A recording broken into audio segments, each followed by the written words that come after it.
So hello বন্ধুরা, আজকে আমাদের এই ভিডিওর টপিক হচ্ছে স্মার্টফোন প্রসেসর, যাকে আমরা এসওসি হিসাবেও চিনে থাকি, অর্থাৎ সিস্টেম অন চিপ হিসাবে চিনে থাকি। তো এই স্মার্টফোন প্রসেসরকে সিস্টেম অন চিপ কেন বলা হয়? একটা স্মার্টফোন প্রসেসর অনেকগুলো পারফরমেন্স ইউনিট থাকে। সেই পারফরমেন্স যে ইউনিটগুলো হয়, যে পারফরমেন্স ইউনিটগুলোকে একটা চিপের ওপর ইন্টিগ্রেট করে একটা প্রসেসরকে বানানো হয়, অর্থাৎ পুরো সিস্টেমটা একটা চিপের ওপর ইন্টিগ্রেট করা থাকে, তাই কি আমরা এসওসি অর্থাৎ সিস্টেম অন চিপ বলে থাকি।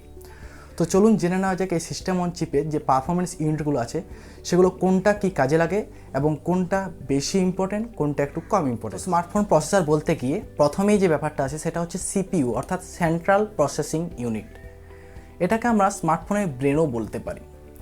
একটা মানুষের ব্রেন যেমন মানুষের সমস্ত রকম ক্রিয়াকলাপকে কন্ট্রোল করে, সেরকম একটা সিপিইউ আপনার স্মার্টফোনের ওএসকে বা সমস্ত প্রকার অ্যাপকে রান করার জন্য খুবই প্রয়োজনীয়, অর্থাৎ সিপিইউ এই সমস্ত অ্যান্ড্রয়েড ওএস বা অ্যাপসকে রান করে।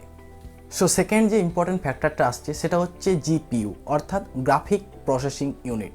নামটা থেকে বোঝা যাচ্ছে যে জিপিইউ সমস্ত গ্রাফিক্স রিলেটেড যে টাস্কগুলো থাকে সেগুলো কন্ট্রোল করে থাকে। যেমন ধরুন কোনো একটা ফোনের স্ক্রিনকে তার সমস্ত পিক্সেলগুলোকে তাদের সর্বোচ্চ পোটেনশিয়াল পর্যন্ত নিয়ে যাওয়া বলুন, বা কোনো একটা গেম প্লেকে ভিজুয়ালাইজ করা বলুন, এই সমস্ত কাজ কিন্তু জিপিইউ করে থাকে। অথবা কোনো যখন আপনি হেভি টাস্ক করেন, ধরুন ভিডিও একটা রেন্ডার করছেন, সেরকম ভিডিও রেন্ডার করার জন্য কিন্তু জিপিইউকে অনেক সময় সিপিইউর কাজে লাগে, যাতে তাড়াতাড়ি ভিডিওটাকে রেন্ডার করা যায়। তো এই গেল জিপিইউর ব্যাপারে। এর পরের যে ব্যাপারটা আছে সেটা হচ্ছে আইএসপি অর্থাৎ ইমেজ প্রসেসিং ইউনিট। নামটা শুনেই বোঝা যাচ্ছে যে ইমেজকে যে প্রসেস করে তাকে আমরা ইমেজ প্রসেসিং ইউনিট বলবো।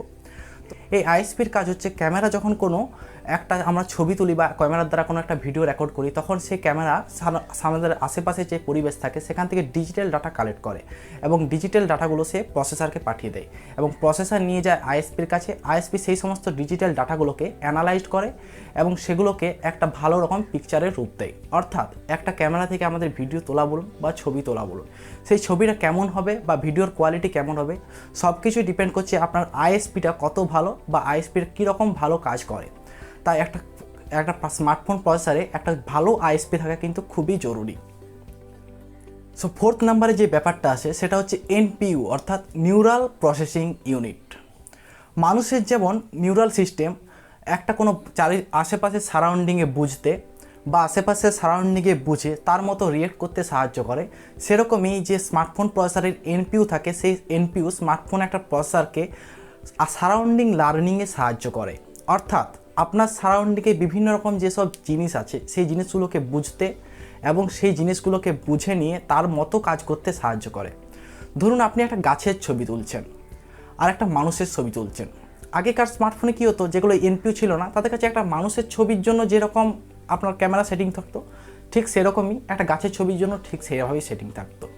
কিন্তু বর্তমানে এই এনপিইউ এসে যাওয়ার ফলে একটা স্মার্টফোন এতটাই স্মার্ট হয়ে গেছে যে সে যখন তার গাছের ছবি তোলে তখন সে তার ক্যামেরা সেটিংগুলো গাছের মতো করে নেয়, এবং সে যখন একটা মানুষের ছবি তোলে তখন সে ক্যামেরা সেটিংগুলো মানুষের ছবি তোলার জন্য যে প্রয়োজনীয় সেটিং দরকার সেগুলো করে নেয়।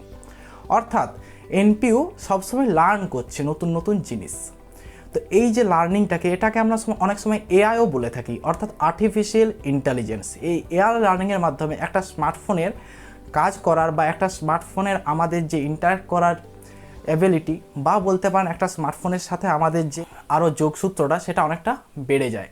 অর্থাৎ একটা স্মার্টফোন নিজেই লার্ন করতে থাকে আমাদেরকে এবং আমাদেরকে সেরকমভাবে পারফরমেন্স দিতে থাকে। এরপর যে নেক্সট ব্যাপারটা রয়েছে সেটা হচ্ছে digital signal processor, that mean DSP. DSP হচ্ছে ডিজিটাল ডাটাকে যে প্রসেস করতে পারে।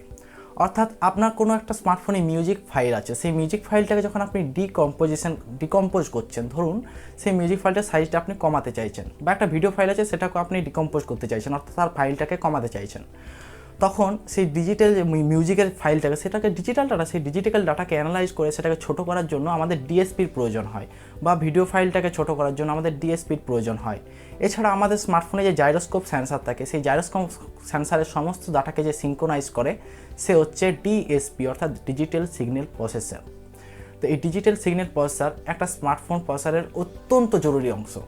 একটা স্মার্টফোন প্রসেসরের প্রায় সমস্ত স্মার্টফোন প্রসেসরের ডিএসপি থাকেই, এবং এই ডিএসপি এতটাই ক্যাপেবল যে কোয়ালকম তাদের স্ন্যাপড্রাগন প্রসেসরে যেগুলো মিড রেঞ্জ প্রসেসর সেগুলোতে কিন্তু এনপিইউ ইউজ করে না, তারা ডিএসপি এবং আইএসপির দ্বারা দুটোর সাহায্যে একত্রে ইউজ করে মেশিন লার্নিংকে অর্থাৎ এআইকে। তাদের জন্য তাদের যে ডেডিকেটেড এনপিইউ সেটা ইউজ করার দরকারই হয় না। So the last and final thing is modem. Modem ছাড়া কিন্তু একটা স্মার্টফোন বেকার হয়ে যায়, অর্থাৎ একটা স্মার্টফোনে যদি কোনো মোডেম না থাকে তাহলে কিন্তু সেই স্মার্টফোনটা কোনো কাজের নয়, একটা ইটের সমান স্মার্টফোনটার কাজ হয়ে যাবে। কারণ এই মোডেমে এই সমস্ত ওয়্যারলেস ডাটাকে সিঙ্ক্রোনাইজড করে ফোনের আন্ডারস্ট্যান্ড করার জন্য উপযোগী করে তোলে। একটু পরিষ্কার করে বলা যাক, প্রথমেই যেটা হচ্ছে সেটা হচ্ছে মোডেম আমাদেরকে ওয়্যারলেস যে ডাটা থাকে, ওয়্যারলেস কানেকশন থাকে, অর্থাৎ 3G 4G 5G, একটা টাওয়ারের সাথে তো আমাদের ফোনের কোনো তার দিয়ে লিঙ্কেজ থাকে না, অর্থাৎ আমাদের সেগুলোকে ফোন আন্ডারস্ট্যান্ড করে। কীভাবে আন্ডারস্ট্যান্ড করে? মোডেমের সাহায্যে। মোডেম যে সিগন্যালটা আমাদের টাওয়ার পাঠায় সেই টাওয়ার সিগন্যালটাকে ক্যাপচার করে এবং ক্যাপচার করে নিয়ে সেই যে ওয়্যারলেস সিগন্যালটাকে আমাদের ফোনের আন্ডারস্ট্যান্ডিংয়ের মতো করে গড়ে তোলে, অর্থাৎ আমাদের ফোন যাতে সেটা আন্ডারস্ট্যান্ড করতে পারে এবং আমরা 3G 4G এগুলোর সুবিধা নিতে পারি। অর্থাৎ যেসব স্মার্টফোনে 4Gর জন্য মোডেম লাগানো থাকে সেগুলো 4G স্মার্টফোন, যেসব স্মার্টফোনে 5Gর জন্য মোডেম লাগানো থাকে সেগুলো 5G স্মার্টফোন। যেমন কোয়ালকমের X50 মোডেম হচ্ছে একটা 5G মোডেম।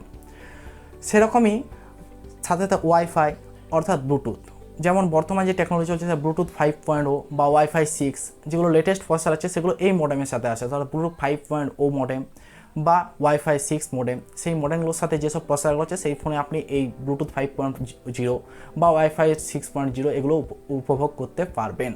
অর্থাৎ দেখা যাচ্ছে মোডেম যদি না থাকে তাহলে কিন্তু আমাদের ফোনের সাথে বাইরের জগৎকে আমরা কানেক্টই করতে পারবো না। তাই সবথেকে ইম্পর্ট্যান্ট ফ্যাক্টর বলে মনে করি আমি মোডেম।